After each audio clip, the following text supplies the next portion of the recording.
My final memory was supposed to be the rhythmic beeping of a failing heart monitor, fading away under Liam's apathetic gaze in a sterile hospice room. Instead, my lungs violently expanded, flooding with the cloying stench of aerosol hairspray and dying gardenias. Heavy silk clamped around my ribs like a vice replacing the thin hospital gown. I wasn't dead.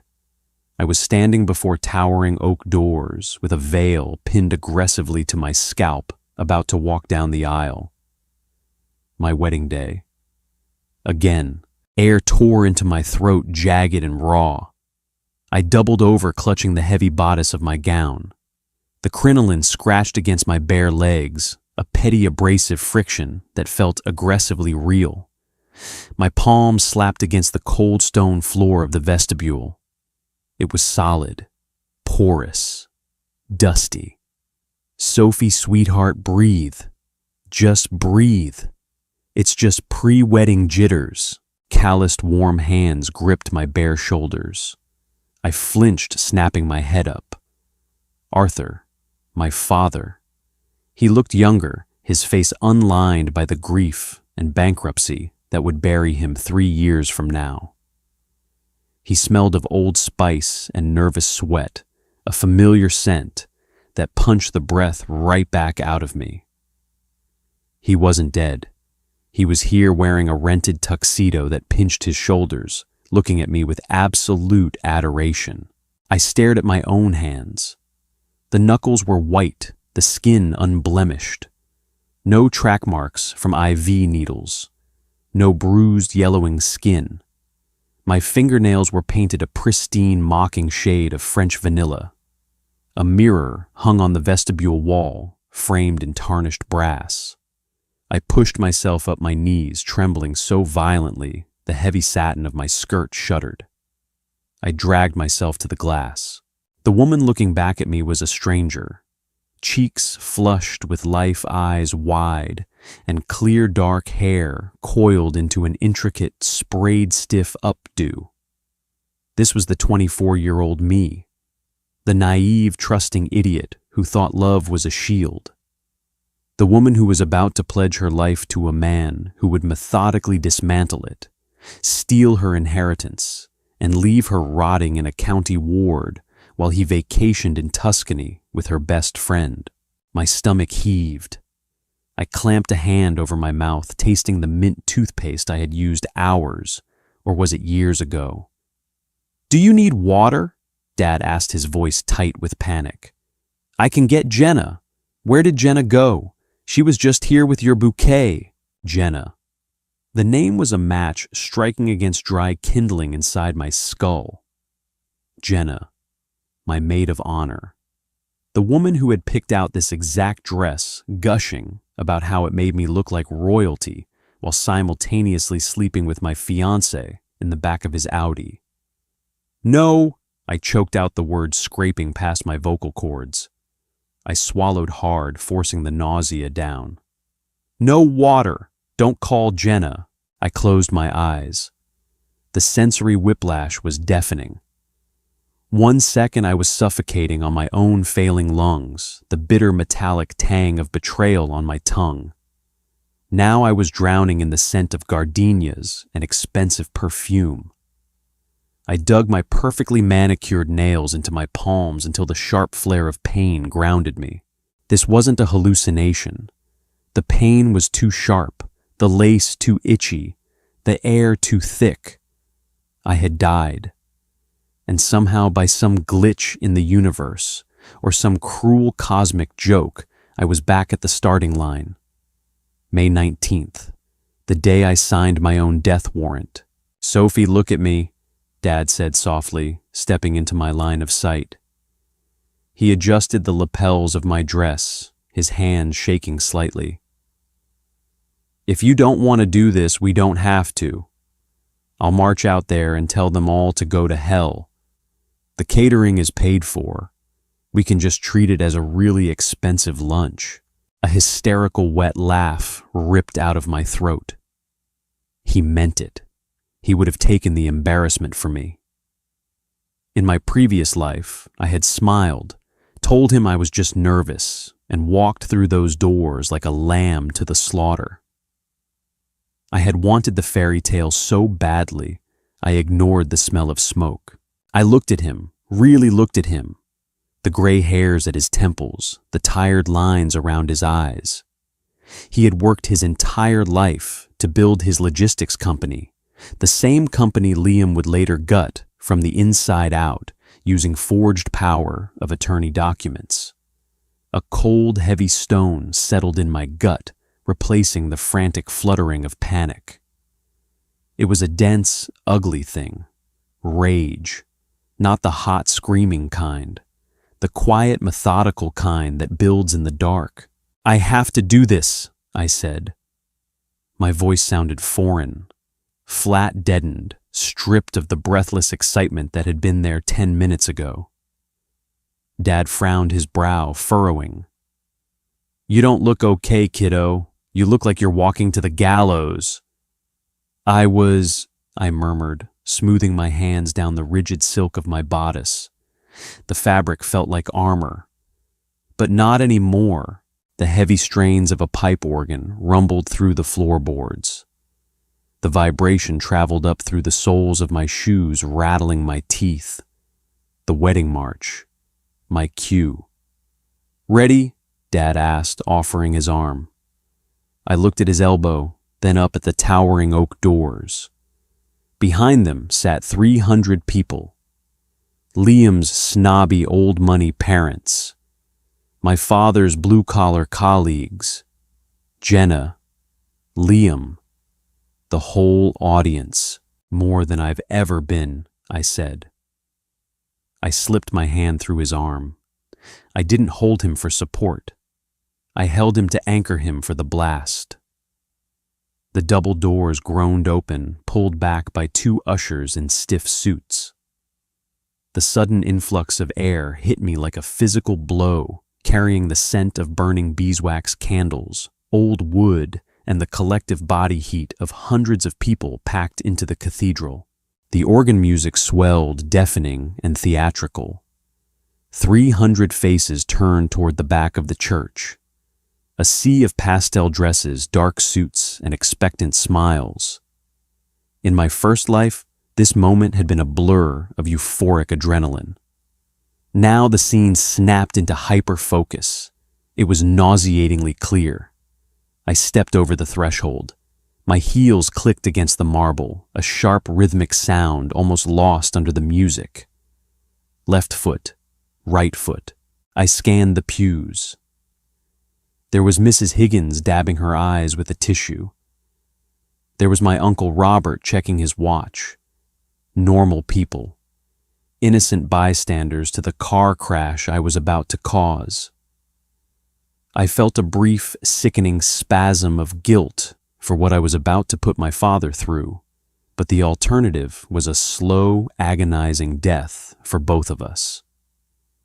The surgery had to be brutal to cut out the rot.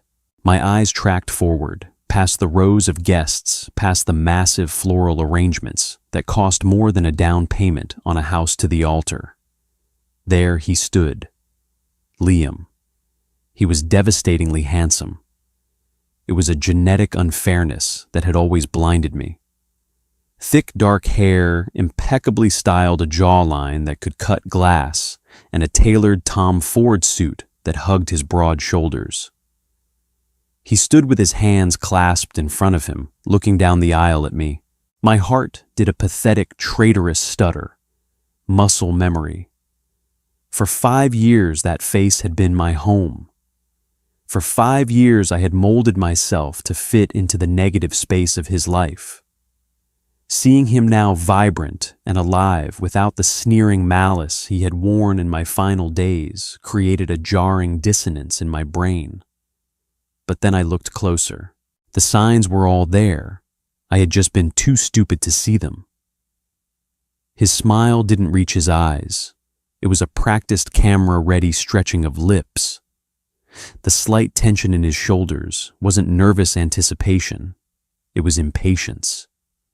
And his eyes, they weren't on my face.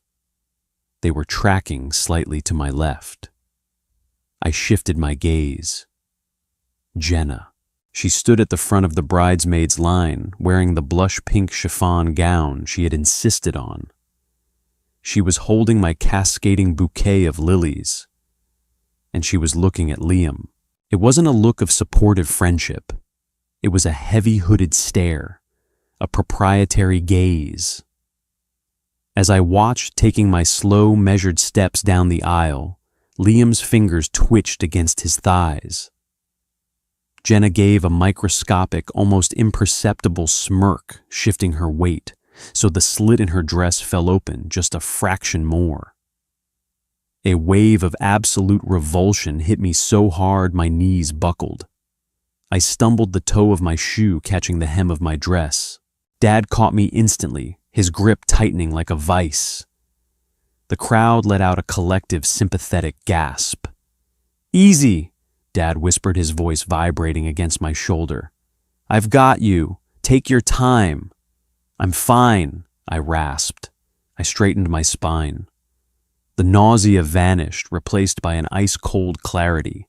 They were communicating right in front of me. On my wedding day. They were probably laughing at me in their heads, exchanging silent jokes about the oblivious rich girl walking willingly into their trap. The humiliation I had felt in that hospital room flared back to life, but this time it wasn't paralyzing. It was high-octane fuel. We reached the end of the aisle. Dad stopped. The music faded out with a dramatic, echoing chord. Liam stepped down from the altar. He reached out his face, a mask of tender concern. "Are you all right, darling?" he murmured loud enough for the first few rows to hear. "You look pale," his voice, the smooth baritone cadence that used to melt my insides, now sounded like nails on a chalkboard. I looked at his outstretched hand, the cuff of his crisp white shirt peeking out from the black jacket, the platinum watch on his wrist, my engagement gift to him. I didn't take his hand. I turned to my father. I hugged him, pressing my face into his shoulder, breathing in the scent of Old Spice one last time before the storm. "I love you," I whispered fiercely into his ear. "Whatever happens next, know that I love you, and I am saving us." Dad pulled back, confusion etched deep into his features. "Sophie, what?" I didn't give him time to finish. I turned back to Liam, bypassed his waiting hand, and picked up my heavy skirts, stepping up onto the altar myself. Liam's smile faltered for a fraction of a second, his hand dropping awkwardly to his side. He recovered quickly, stepping up beside me, masking his annoyance. Jenna stepped forward, her face perfectly arranged in a mask of glowing support. She held out her hands to take my bouquet. "You look beautiful," she whispered, her eyes shining with fake tears. I looked at her hands, the same hands that had signed the witness lines on the forged documents. I didn't hand her the flowers. Instead, I let the heavy bouquet of lilies drop onto the marble floor. The wet smack of the flowers hitting the stone echoed loudly in the quiet church. Several petals bruised and scattered. Jenna blinked, her smile freezing. "Sophie," I ignored her. I turned to face the priest, a kindly older man who looked mildly alarmed by the dropped flowers. He cleared his throat, adjusting his spectacles. "Dearly beloved," the priest began, his voice amplified by the lapel microphone he wore. I stood there, the heavy silk pulling at my waist, the corset digging into my ribs, and I waited. The priest droned on, words about sanctity, commitment, and weathering the storms of life. I didn't hear most of it. My senses were hyper-tuned to the man standing inches from my left shoulder. Liam smelled of expensive vetiver and peppermints. He was breathing evenly relaxed. He thought he had won. He thought this was the finish line of his long con. He was practically vibrating with the anticipation of securing my father's assets. I felt a bead of sweat trickle down the center of my back, trapped beneath layers of tulle. My hands were shaking not with fear, but with the sheer force of the adrenaline pumping through my veins. I wasn't a hero. I wasn't a calm, collected mastermind. I was a terrified, furious woman operating on borrowed time, and my heart was hammering so hard I thought my ribs would crack. "Liam," the priest said, shifting his focus, "do you take Sophie to be your lawfully wedded wife, to have and to hold in sickness and in health, forsaking all others as long as you both shall live?" Liam looked at me. He manufactured a gaze so deep and soulful it belonged in a cinema. "I do," he said, his voice ringing with absolute unwavering conviction. It was terrifying how good he was. If I hadn't died watching him laugh over my medical charts, I would have believed him completely. "And Sophie." The priest turned to me, offering a gentle, encouraging smile. "Do you take Liam to be your lawfully wedded husband, to have and to hold in sickness and in health, forsaking all others, as long as you both shall live?" The silence in the cathedral was absolute. 300 people held their breath. I looked at Liam. I looked at the slight crinkle at the corner of his eyes. My mouth was bone dry. I opened my lips, but my vocal cords locked. A sudden agonizing wave of doubt crashed over me. What if I'm crazy? What if the hospital was just a nightmare, a psychotic break? What if I destroy my life right now for nothing? Liam's brow furrowed slightly. He leaned in, lowering his voice. "Sophie, honey, say, 'I do.'" There was a warning edge to his tone, a subtle tightness that I recognized. It was the tone he used when I asked too many questions about his finances. That tone was the anchor I needed. The doubt evaporated, burned away by the friction of my hatred. I stepped backward, creating 2 feet of distance between us. My shoe crushed a fallen lily petal on the marble. "No," I said. The word wasn't loud. My voice cracked. It was a pathetic, raspy sound, ruined by the dryness of my throat. Liam froze. The priest blinked, tapping his earpiece as if he had misheard. A low murmur rippled through the front pews. "I'm sorry," the priest stammered. I swallowed hard, forcing saliva down my throat. I needed volume. I needed clarity. I stepped closer to the priest, leaning directly into his lapel microphone. "I said no," I repeated, and this time the speakers mounted on the cathedral walls blasted the word to the very back rows. "I do not." The murmur turned into a sharp, collective gasp. Someone in the back dropped a hymn book. It hit the floor like a gunshot. Liam's face went completely blank. The handsome mask slipped, revealing the cold, calculating machinery underneath. He stepped toward me, reaching for my arm. "Sophie, what are you doing? You're having a panic attack. Let's step into the back." "Do not touch me," I snapped, slapping his hand away. The microphone caught the sharp smack of skin on skin. He recoiled, his eyes flashing with genuine shock. For the first time in our 5-year relationship, he had lost control of the narrative. I turned to face the congregation. My father was half out of his pew, his face chalk white. Liam's mother was clutching her pearls, literally clutching them, her mouth hanging open in an indignant "oh." I looked back at Liam. He was staring at me, trying to calculate the damage, trying to find the angle to play. "You promised to forsake all others," I said, my voice shaking. I couldn't stop the tremor in my hands, so I grabbed the heavy folds of my skirt to hide them. "But I think we both know that's a lie. Isn't it, Liam? Sophie, stop this. He hissed his voice, dropping to a low, venomous whisper that the mic didn't catch. You are embarrassing yourself. No, Liam, I said, loudly, stepping back into the mic's range. I'm embarrassing you. I turned my head and locked eyes with Jenna. She had taken a step back, her face draining of all color.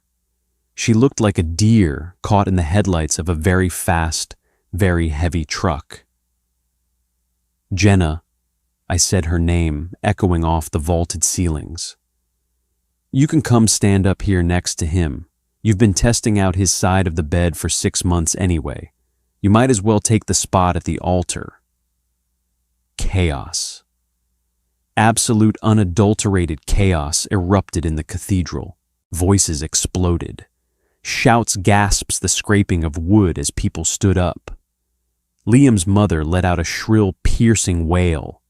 My father vaulted over the edge of the pew, completely bypassing the aisle, his face purple with a sudden violent rage. Sophie, have you lost your mind? Liam yelled, dropping all pretense. His face contorted into an ugly, vicious snarl.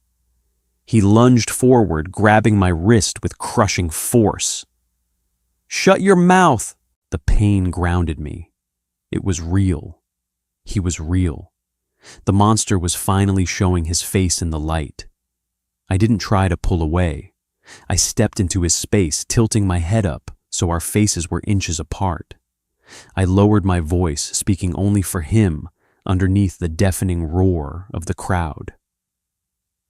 I know about the offshore accounts, Liam, I whispered. I know about the forged signatures on Dad's logistics contracts. And I know you and Jenna were planning to bleed us dry. His pupils dilated. The grip on my wrist slackened in sheer, unadulterated terror. He looked at me not like a runaway bride, but like a ghost, which I suppose I was. How? He breathed the word barely escaping his lips. I wrenched my arm free. Have a nice life, Liam, if you can stay out of prison. I turned my back on him. I didn't dramatically storm out. I picked up my heavy, ridiculous skirt, carefully navigated the steps of the altar, and walked toward my father, who was currently being held back by 2 ushers from tearing Liam's head off. The air in the cathedral was thick with screaming, crying, and the beautiful, suffocating scent of chaos. And for the first time in 2 lifetimes, I could finally breathe. Sunlight struck my face like a physical blow as Dad shoved the heavy church doors open. The sudden shift from the cool, waxy gloom of the cathedral to the blazing May afternoon made my eyes water, but I didn't stop moving. My heels dug into the aggregate concrete of the stairs. Behind us, the muffled roar of 300 panicked wedding guests vibrated through the thick wood. To the car, Sophie. Keep walking, Dad ordered. His voice was a low, gravelly rasp. He wasn't looking back. His large hand remained firmly clamped between my shoulder blades, propelling me forward. We reached the idling town car at the curb. The hired driver, a kid no older than 20, was leaning against the fender smoking a cigarette. He took one look at my flushed face, the lack of a groom, and my father's murderous expression, and dropped the cigarette right on his polished black shoes. He scrambled to open the rear door. I threw myself into the cavernous back seat. The air conditioning was blasted on high-smelling faintly of Freon and the stale, sweet odor of spilled champagne from whoever had rented this car last. Dad slid in beside me, slamming the heavy door shut. The thick glass completely severed us from the outside world. Drive, Dad snapped at the partition window. Where to Mr. Benton? The kid stammered, his eyes wide in the rearview mirror. Dad looked at me. His chest was heaving, straining the buttons of his tuxedo shirt. The anger that had propelled him out of the church was giving way to a profound, terrifying confusion. Where's Sophie home? The office, I said. My voice was a hollow croak. I dragged a hand across my forehead, feeling the stiff hair-sprayed curls digging into my scalp. Take us to the logistics yard, Dad blinked. The office, Sophie, it's Saturday. It's your wedding day. Or what was supposed to be. He rubbed a hand over his face, pressing his fingers into his eyes. What the hell just happened in there? You need to talk to me, right now. You're shaking like a leaf. He was right. I looked down at my hands. They were vibrating so violently I could hear the microscopic rustle of the silk skirt beneath them. The adrenaline was crashing, leaving behind a cold, nauseating void. I leaned forward, gripping the leather seat in front of me to steady myself. I couldn't do it, I whispered, staring at my white knuckles. I gathered that when you told Liam off on a live microphone, Dad said his tone a dangerous mix of paternal concern and raw fury. You said he was stealing. You said he and Jenna. Sophie, tell me you have proof. Because if you just blew up your life over a bad rumor, the fallout from this is going to be catastrophic. His family will ruin us in court for the deposit alone. I closed my eyes. The exhaustion was a physical weight pressing down on my collarbones.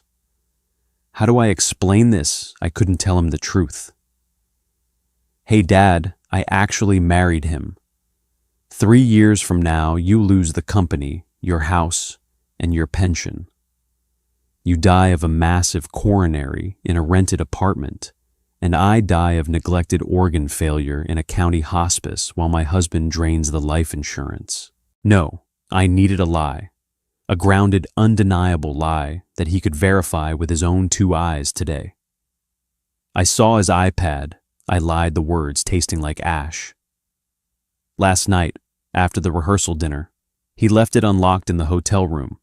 I went to turn off an alarm and his email was open. Dad went completely still. The rhythmic thump of the tires over the highway expansion joints was the only sound in the car. What did you see? He asked quietly. Emails to a lawyer named Davis, drafts of power of attorney documents, transfers. I opened my eyes, turning my head to look at him. I let him see the raw, unvarnished terror in my expression. It wasn't hard to fake. It was lingering right beneath my skin. Dad, they're routing money out of Benton Logistics. They set up shell vendors, phantom freight charges. Jenna's brother manages one of the accounts. They were waiting until we were married so the spousal privilege laws would protect him, and my shares would merge with his. The color drained from Dad's face, leaving him looking older, grayer. The exact shade of gray he had worn in his casket.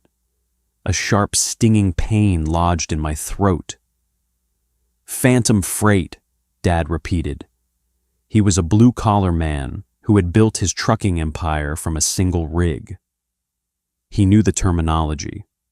He knew exactly how easy it was to hide theft in the massive shifting logistics of a nationwide supply chain.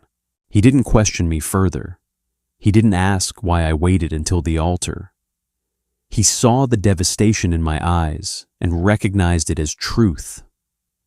He reached over, wrapping his thick, calloused fingers around my shaking, manicured hands. His grip was an anchor. Okay, Dad said. The panic in his voice vanished, replaced by a cold, calculating steel. Okay, we go to the office. We pull the ledgers.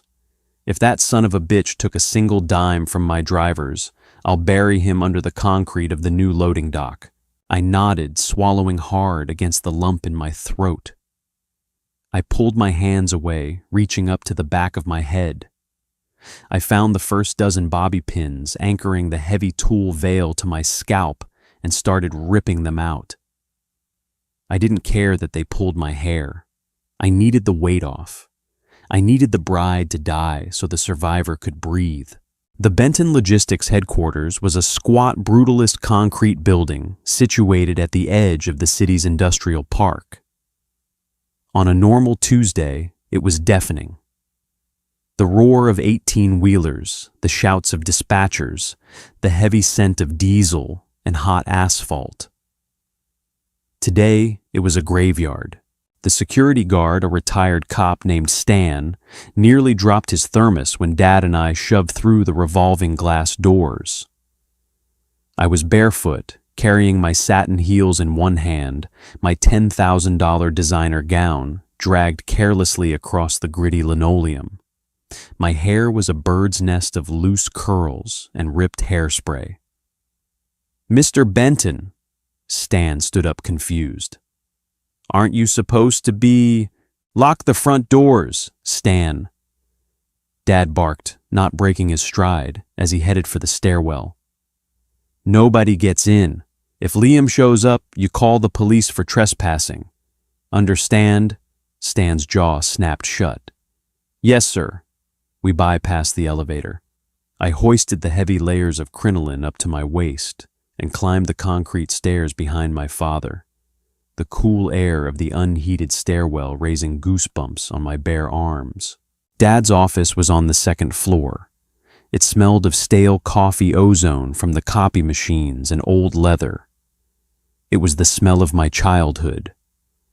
I dropped my shoes by the door and walked straight to the massive oak filing cabinets lining the back wall. The digital files are scrubbed or locked behind his passwords.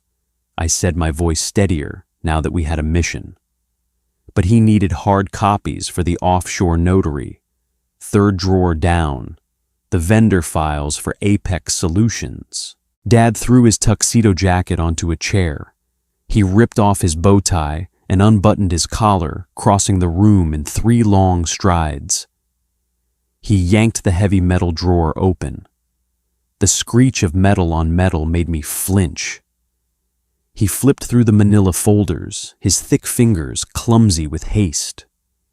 He pulled a thick file labeled Apex Solutions, Q1/Q2. He slammed it onto his mahogany desk and flipped it open. I stood back, wrapping my arms around my waist. The corset of the dress dug painfully into my ribs. I knew exactly what he was looking at. In my previous life, I had pored over these exact documents in a freezing deposition room long after the money was gone and the company was bankrupt. I knew the exact layout of the forged invoices. "Look at the routing numbers on the invoices from March," I instructed, my voice flat. "Then cross-reference them with the payroll distributions for Jenna's brother's consulting firm." Dad dropped into his leather chair. He pulled a pair of reading glasses from his shirt pocket, his hands suddenly trembling. He traced a finger down the column of printed numbers. The silence in the office was suffocating, broken only by the rhythmic hum of the mini fridge in the corner and the ragged sound of Dad's breathing. I watched his face. I watched the exact moment the confusion morphed into realization, and the realization shattered into heartbreak. He had loved Liam. He had mentored him. He had brought the young, hungry business graduate into his company, taught him the trade, and proudly given him his only daughter's hand. "Son of a bitch," Dad whispered. It wasn't an angry curse. It was a breathless, devastated exhale. He slapped a hand flat against the paper. $600,000 in 3 months, routed as independent contractor fees for a fleet maintenance company that doesn't exist. He looked up at me. His eyes were red-rimmed. He used my own signature stamp, the one I gave him for emergencies. "He got greedy," I said, softly stepping closer to the desk. "He thought you trusted him too much to ever check the physical ledgers, and he knew that once we were married, he could manipulate me into convincing you to sell him a controlling stake." Dad stood up slowly. The devastation in his eyes vanished, replaced by something dark and violent. He picked up his desk phone and dialed a number from memory. Thomas, Dad said into the receiver. Thomas was our corporate attorney, a ruthless dry man who had warned me against Liam 2 years ago. I hadn't listened. I don't care if you're at your lake house. Get in your car. We have a massive embezzlement case, and I want an injunction filed against Liam's bank accounts before the banks open on Monday. Call the fraud division at the precinct. Dad hung up the phone. He looked at the paperwork, then looked at me. His gaze dropped to the ridiculous, massive white dress I was still wearing. "You saved us, Sophie," he said, his voice thick with emotion. "If you hadn't looked at that iPad, if you had gone through with the vows..." He stepped around the desk and pulled me into a tight embrace. I buried my face in his shoulder, smelling the sweat and Old Spice, and the rigid control I had maintained since waking up finally snapped. I sobbed. I didn't cry gracefully. I choked out ugly, wet, gasping sobs, gripping his shirt until my knuckles ached. I cried for the years I had lost, for the agonizing death I had endured alone, and for the sheer, overwhelming relief that he was alive. "I've got you," Dad murmured, stroking my messy hair. "I'm right here. He's not getting away with this." My phone buzzed in the pocket, hidden within the layers of my tulle skirt. I pulled back, wiping my nose with the back of my hand. I dug the phone out. The screen was lit up with 47 missed calls. The current incoming call flashed a single name: Liam. I stared at the screen. The urge to hurl the phone against the brick wall was overpowering. "Don't answer it," Dad commanded. "No," I said, my voice thick but steady. I swiped my thumb across the screen and hit the speakerphone button. I set it down on the glass surface of the desk. "Sophie?" His voice filled the quiet office. It wasn't angry anymore. It was low, soothing, laced with that dangerous manufactured panic he used to manipulate me. "Sophie, baby, please tell me you're safe. I'm out of my mind with worry. Where are you?" I stared at the black rectangle of the phone. My stomach did a sickly little roll. It was terrifying how easily he could slip the mask back on. "I'm at the office, Liam," I said, a tiny microscopic pause. A heartbeat of silence where his brain calculated the shift in the chessboard. "The office, sweetheart. Why are you at the yard?" "Let me come get you. We need to talk. You had a panic attack, that's all. The pressure of the wedding, the crowd, it just overwhelmed you. Everyone understands." "I didn't have a panic attack, Liam." I leaned over the desk, bringing my mouth closer to the microphone. I had a moment of extreme clarity. "Sophie, stop this," he sighed, adopting the tone of a deeply patient, long-suffering saint. "You're embarrassing yourself, and you're hurting me. What you said up there, about me and Jenna, it's paranoid delusion. She's your best friend. She's sobbing in the bridal suite right now because you ruined her dress with those stupid flowers. Tell her she can afford a new dress with the cut from Apex Solutions," I said. Dead silence on the other end of the line. I looked at Dad. He was leaning against the filing cabinet, his arms crossed, his face a mask of stone. "I don't know what you're talking about," Liam finally said. His voice was completely devoid of warmth now. It was flat, metallic. "Yes, you do," I countered. I picked up the heavy file folder and flipped the pages right next to the phone's microphone. The crisp snap of the thick paper was loud. 600,000 in 3 months, forged signature stamps, phantom freight. You thought my father was an old dinosaur who wouldn't check the hard copies. You thought I was a naive little wallet you could easily crack open. "Sophie, Thomas is drawing up the injunctions right now. I interrupted, my voice rising, the adrenaline spiking back into my blood. We have the ledgers. We have the routing numbers. Your offshore guy in the Caymans isn't as discreet as you think. You listen to me, you stupid little bitch, Liam hissed. The saint was gone. The monster was out of the cage. You have no idea what you're doing. You think you can lock me out? I have power of attorney. I have vendor contracts. I'll tie your father's company up in litigation for so long it will bleed out before a judge even looks at the paperwork. You have a forged power of attorney that becomes active upon our legal union. I corrected him, a dark, vindictive satisfaction blooming in my chest. A union that didn't happen today. You have nothing, Liam. You are a parasite, and we just cut you off from the host. I am coming over there, he snarled. We are going to settle this face to face. Don't you dare leave. I'll be waiting, Dad interjected, his voice booming over the speaker. He leaned in, glaring at the phone. And Liam, bring a helmet. You're going to need it. I stabbed the end call button. The silence rushed back into the room. My knees gave out. I collapsed into the leather chair opposite the desk, my breathing ragged. Nausea rolled over me in a massive wave. I leaned forward, resting my forehead against my bare knees, trying not to throw up.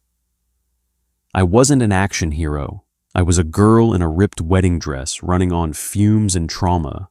He's panicking, Dad said, watching me carefully. He walked over and handed me a lukewarm bottle of water from the mini fridge. He's losing control, which means he's going to make a mistake. Drink this. I took the plastic bottle with shaking hands. The cold plastic felt incredibly grounding. He'll try to shred the documents at his apartment, I said, staring at the floor. He has a home office. There are secondary ledgers there. I'll send Stan to block the apartment building entrance. We own the building. I'll have the super lock him out of his own unit, Dad replied smoothly, slipping into CEO mode. It was a beautiful thing to watch. He was a general going to war. He paused, looking at me. Sophie, you understand what comes next, right? This isn't just canceling a wedding. This is going to be a bloodbath. He's cornered. He's going to try to drag your name through the mud. He'll use Jenna to humiliate you. I squeezed the water bottle until the plastic crinkled loudly. I thought of my final days in that gray hospital room. I thought of the utter humiliation of dying penniless, watching Liam's smug face on the television screen as he rang the bell at the stock exchange with my father's stolen legacy. Mud didn't scare me. Mud washes off. I sat up straight, ignoring the sharp pinch of the corset. I looked at the piles of evidence on the desk. Let him try, I said. My voice was no longer shaking. He thinks he's playing chess with the girl he proposed to. He doesn't know she's already dead. Dust motes danced in the slanted shafts of late afternoon sunlight, cutting through the lobby blinds. I sat on the edge of Stan's circular security desk, my bare feet resting on the gritty industrial carpet. The massive skirt of my wedding dress swallowed the swivel chair entirely, a ridiculous deflated cloud of white silk in a room built of cinder block and reinforced steel. My father was pacing the length of the lobby, his phone permanently glued to his ear. Thomas, our corporate shark of an attorney, had arrived 20 minutes ago. Thomas was a short, brutally efficient man who smelled of dry cleaning chemicals and stale mints. He hadn't even blinked at my attire. He just unlatched his leather briefcase, laid out his yellow legal pads on a shipping crate, and started drafting injunctions with the speed of a man who billed $1,000 an hour. The silence of the empty building was heavy thick with the unsaid. Every hum of the air conditioning unit, every clatter of Thomas's pen felt magnified. then the screech of tires. A black Audi swerved aggressively into the loading zone, directly outside the front doors. The front bumper scraped the yellow concrete curb with a teeth-gritting crunch. "Here we go," Dad muttered, dropping his phone into his pocket. He stopped pacing and squared his shoulders, a physical transformation from a grieving father back into the ruthless CEO who had clawed his way up from driving night shifts.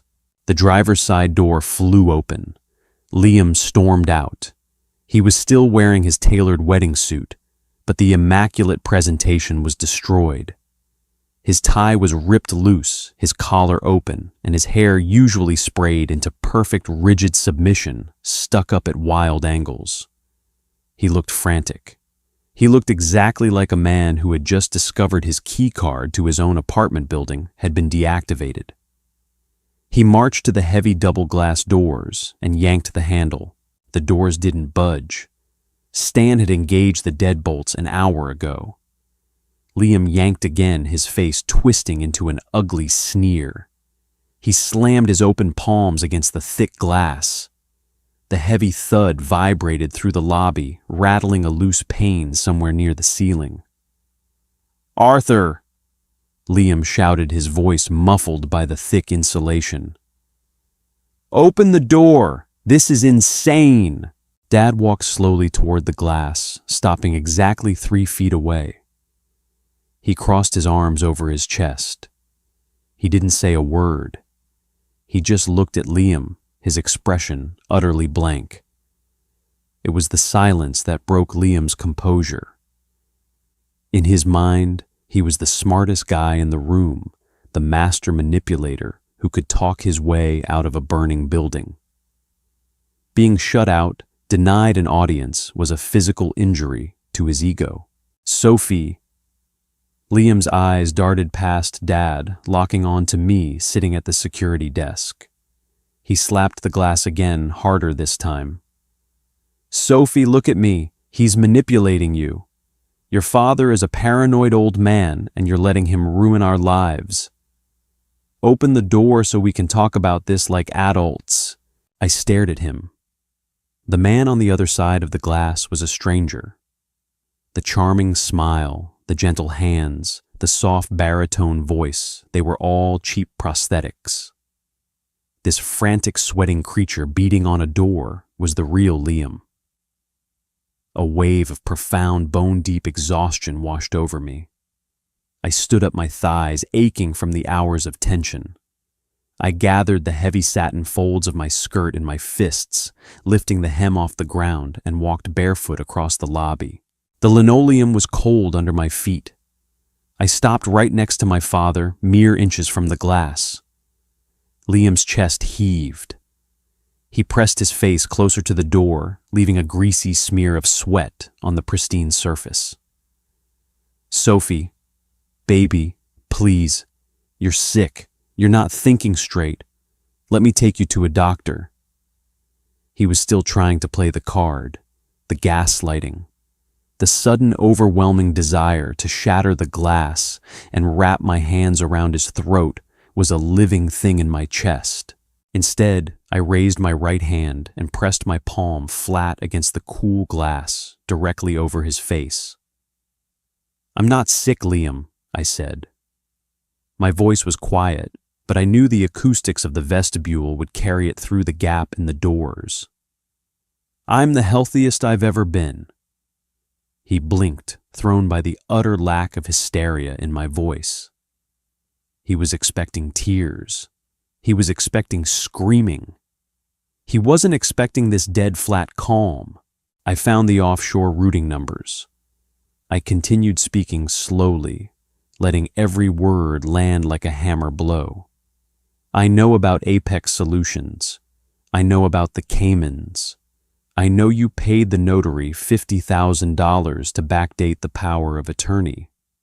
Thomas is filing the emergency injunctions right now. By 9 a.m.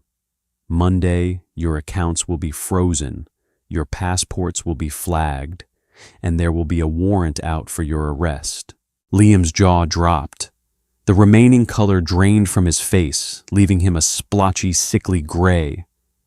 His eyes darted from my face to Dad, to the small, balding lawyer working diligently in the background. The reality of his situation finally hit him. It wasn't a misunderstanding. It wasn't a bride's panic attack. It was a complete systematic dismantling of his 5-year con. "You stupid bitch," he whispered. The words barely made it through the glass, but I read his lips perfectly. The mask didn't just slip, it shattered. He took a step back, his hands balling into fists. He looked at the heavy glass door, then looked around the empty parking lot, searching for a rock, a tire iron, anything to break his way in.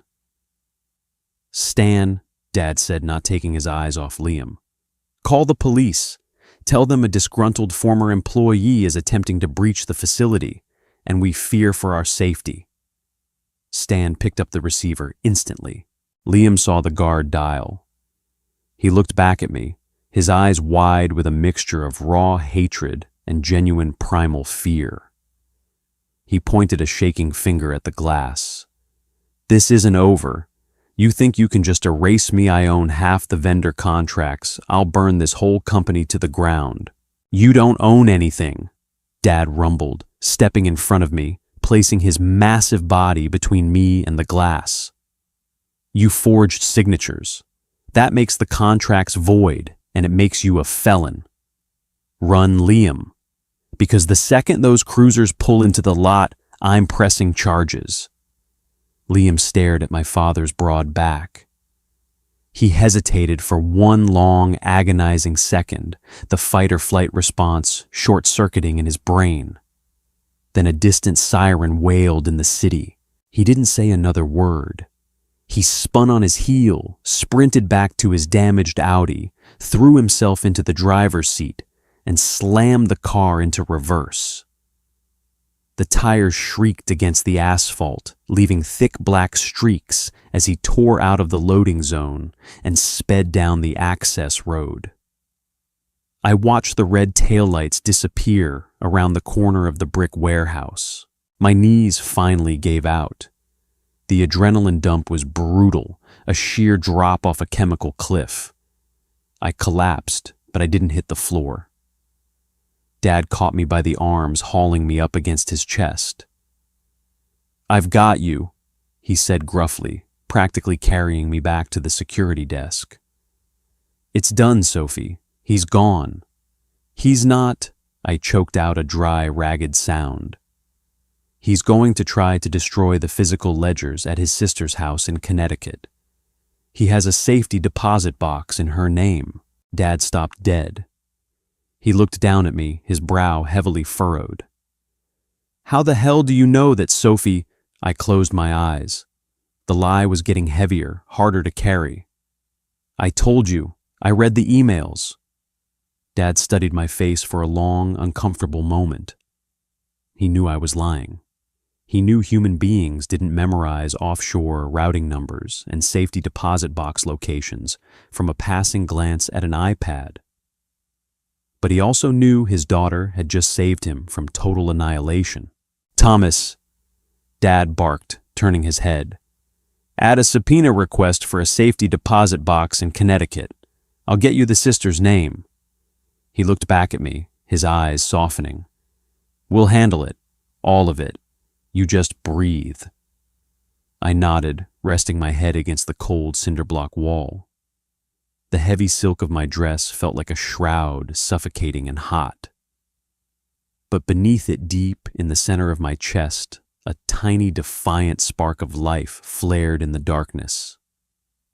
I had survived the first day. Sunday rained. It was a torrential, angry downpour that turned the city streets into slick, oil-stained rivers. I spent the entire day locked in my childhood bedroom at my father's house. I had finally managed to peel the wedding dress off my body late Saturday night, leaving it in a crumpled, dirty heap in the corner of the bathroom, like a discarded snakeskin. I was currently wearing an oversized gray sweatpant and a faded college t-shirt. The heavy makeup had been scrubbed off, leaving my skin raw and tight. My scalp ached from where the bobby pins had dug in. But I was alive. My lungs expanded fully. There was no pain in my abdomen, no metallic taste of failing kidneys in my mouth. Just the sharp, clean ache of exhaustion. Downstairs, the house was a war room. Dad Thomas and 2 forensic accountants they had hauled in on triple overtime were occupying the dining room. The air smelled strongly of black coffee, rain-wet wool, and laser printer toner. Every hour, they uncovered a new shell corporation, a new forged check, a new layer of Liam's rot. At 4 p.m., the doorbell rang. I was sitting on the edge of my bed, staring blankly at the wall, tracking the rhythmic drumming of the rain against the window pane. I didn't move until I heard the muffled voices downstairs shift in tone. Not the sharp clip of legal jargon, but an awkward, tense murmur. A soft knock rapped on my bedroom door. "Sophie," it was Dad. His voice was low-strained. "There's someone here to see you." I stood up my bare feet, patting softly on the hardwood floor. I opened the door. Dad was standing in the hallway looking deeply uncomfortable. "It's Jenna," he said softly. The name triggered a visceral reaction in my gut, a tight, nauseating knot that tasted like bile. Jenna, the woman who had picked out my burial dress while complaining about the price of the catering. "She's soaking wet," Dad continued. "She says Liam has lost his mind. She says she needs to talk to you. I can tell her to go to hell, Sophie. Just say the word." I leaned against the door frame, crossing my arms over my chest. My fingernails bit into my own biceps. Part of me wanted to scream at him to throw her out into the street. But a darker, colder part of me, the part that had died in that hospice bed, wanted to see her. I wanted to see the rat abandoning the sinking ship. "Send her up," I said. Dad frowned, but nodded, stepping aside. A minute later, soft, hesitant footsteps climbed the oak stairs. Jenna appeared in the hallway. She looked disastrous. She was wearing a trench coat over yoga pants, her hair plastered to her skull by the rain. Her mascara had run, leaving dark, bruised-looking smudges under her eyes. She smelled of wet dog, expensive floral perfume, and sheer panic. She stopped a few feet from my door, wringing her hands. "Sophie," her voice trembled thick with unshed tears. "Oh my God, Sophie, I am so sorry to just show up here." I didn't invite her in. I didn't step out of the doorway. I just watched her. "Liam is insane," she blurted out, taking a tentative step forward. "He showed up at my apartment last night screaming. He smashed a lamp. He said you ruined everything. Sophie, I was terrified. I had to lock myself in the bathroom and call my brother." She paused, waiting for a reaction. Waiting for the old Sophie, the soft, empathetic girl who used to soothe her anxiety and pay for her drinks, to step forward and offer comfort. I remained perfectly still. The silence stretched heavy and suffocating. Jenna swallowed hard, her eyes darting nervously around the hallway. "I didn't know, Sophie. I swear to God. When you said all that stuff at the altar about the money, I was in shock. He manipulated me too. He told me he was helping your dad with investments. You signed the witness lines on the forged power of attorney Jenna," I said. My voice was a flat, dead monotone. It didn't sound like me. It sounded like an executioner reading a sentence. "Your signature is on the notarized documents." She flinched as if I had struck her. "He told me they were tax forms." "Sophie, you know I don't understand that legal stuff. He just shoved a pen in my hand while we were having coffee. I trusted him." "And what about the hotel room?" I asked, tilting my head slightly. The color vanished from her already pale face. What? The Radisson, room 412, every Tuesday and Thursday afternoon for the last 6 months. I recited the details with surgical precision. The details I had learned from a private investigator's file 3 years too late in my first life. Did he tell you the sex was a tax form, too? Jenna's mouth opened, but no sound came out. She stared at me, her eyes wide with a horrific realization. She couldn't play the ignorant victim anymore. The lie was dead on the floor between us. She abruptly abandoned the confused friend routine. Her posture shifted. The trembling stopped, replaced by a defensive hard edge. You were never going to make him happy. Sophie. She sneered, her voice dropping the tearful act. It was bitter, laced with years of suppressed jealousy. You treated him like an accessory. You bought him things, but you never respected him. He needed someone who actually understood him. A short, humorless laugh barked out of my throat. It echoed in the quiet hallway. Understood him, Jenna. He's a sociopath who uses people as stepping stones. He didn't sleep with you because he loved you. He slept with you because you were an easy mark to help him launder the money through your brother's company. That's a lie, she shouted, stepping forward, her face twisting with rage. He loves me. Then why did he offer to throw you under the bus yesterday? I asked softly. Jenna froze. When he was banging on the glass doors at the logistics yard begging my dad to let him in. I lied smoothly, feeling no guilt whatsoever. He blamed it all on you. He said you were the one manipulating the books. He said you forged the documents and seduced him to get access to the accounts. He told my father he was willing to testify against you to save himself. I watched the words hit her. I watched the absolute devastation crack her face open. It was a beautiful, terrible thing to witness. No, she whispered, shaking her head. No, he wouldn't do that. He's currently facing 20 years for federal wire fraud and embezzlement, I replied coldly. You really think he's going to fall on his sword for you? The girl he used to practice his lies on before he tried them on me. Jenna stared at me for a long time. Her breathing was shallow, rapid. The realization that she had destroyed her life, alienated her only real friend, and committed federal crimes for a man who was entirely fictional, finally rooted itself in her brain. She turned and practically ran down the hallway. I listened to the frantic pounding of her feet on the stairs, the slam of the heavy oak front door, and the squeal of her tires out on the wet street. I closed my bedroom door and leaned against the solid wood. The air in the room suddenly felt incredibly light. 2 down. None to go. Monday morning broke with a violent, beautiful clarity. The storm had passed, leaving the city washed clean, the sky a bruised, brilliant blue. I was sitting in Thomas's corner office on the 40th floor of a downtown high-rise. The leather chair was butter soft, the coffee was imported, and the view of the skyline was sweeping and majestic.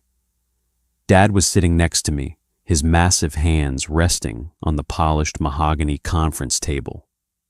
We were waiting. At exactly 9:05 a.m., Thomas's desk phone buzzed.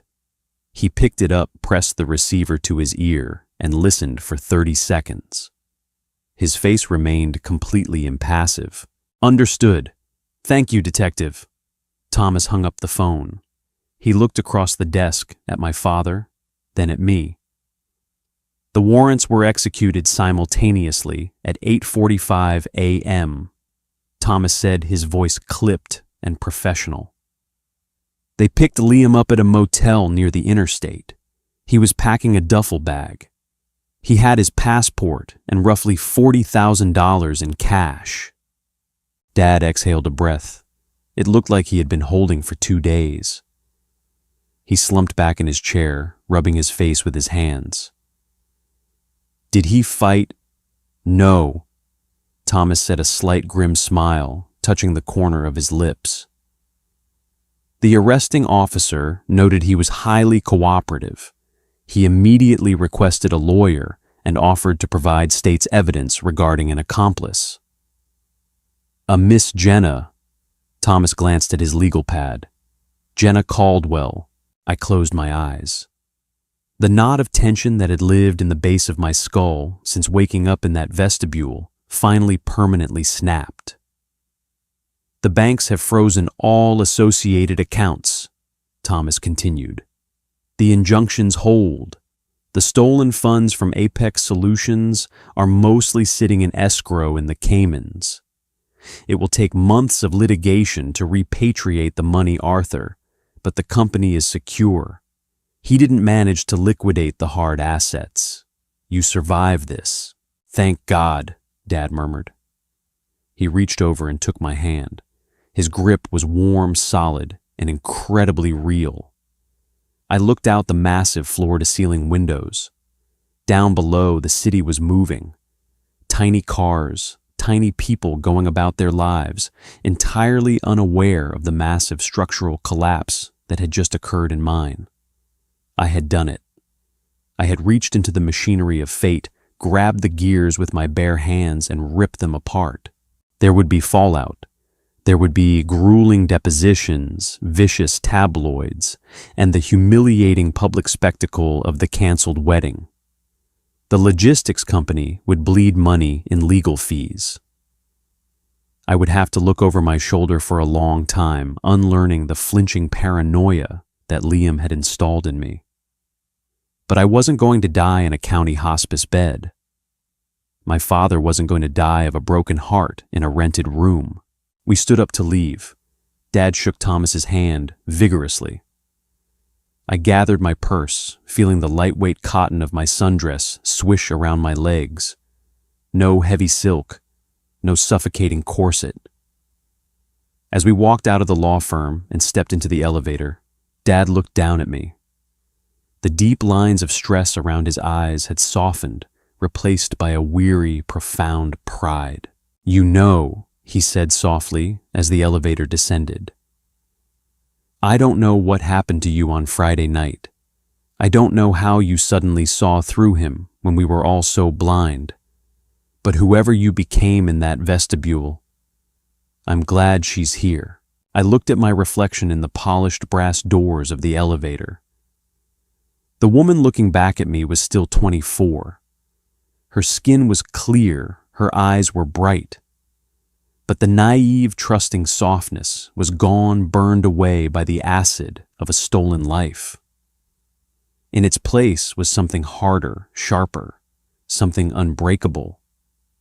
Me too, Dad, I whispered, watching the floor numbers tick down toward the lobby. Me too. The door slid open, and I stepped out into the bright, brilliant noise of my second chance.